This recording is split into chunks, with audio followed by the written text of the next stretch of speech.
Samantala, nagbabala naman ang China na kailangan daw munang magdeklara ng giyera ng Amerika bago nila ibigay ang mga inaangkin nilang teritoryo sa South China Sea. Balitang hatid ni Tina Panganiban Perez.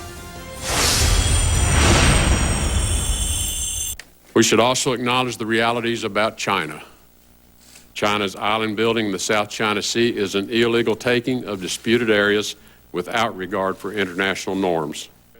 Harangin ng China sa mga itinayo nitong isla sa pinag-aagawang teritoryo sa South China Sea. Ito ang mungkahi ni Rex Tillerson, ang nominado ni US President-elect Donald Trump na maging Secretary of State. Sinabi niya ito sa kanyang confirmation hearing sa harap ng Senate Foreign Relations Committee. Pero nabalitaan ito ng China na agad umalma. Giit ng Chinese Foreign Ministry, may karapatan silang gawin ang anumang aktibidad sa loob ng kanilang teritoryo. Gayunman, handa raw ang China na makipagtulungan sa sinumang magiging susunod na US Secretary of State para isulong ang pagpapabuti ng relasyon ng China at Amerika. Maging si US President-elect Donald Trump, pinuna ang anyay panlalamang ng China sa South China Sea. But Russia and other countries, including China, which has taken total advantage of us economically, totally advantage of us in the South China Sea by building their massive fortress. Total. Sa editorial ng Global Times, isang tabloid na pinatatakbo ng gobyerno ng China, sinabi nitong kailangan muna maglunsad ng giyera ng Amerika bago nito maharang ang China sa mga isla sa South China Sea.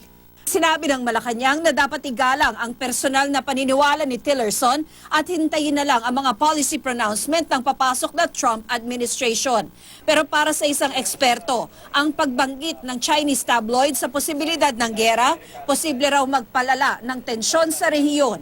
At apektado raw nito ang mga bansang umaangkin ng teritoryo sa South China Sea, kabilang ang Pilipinas. So this can be a cause of alarm, not just for the Philippines, but for the entire Southeast Asian region.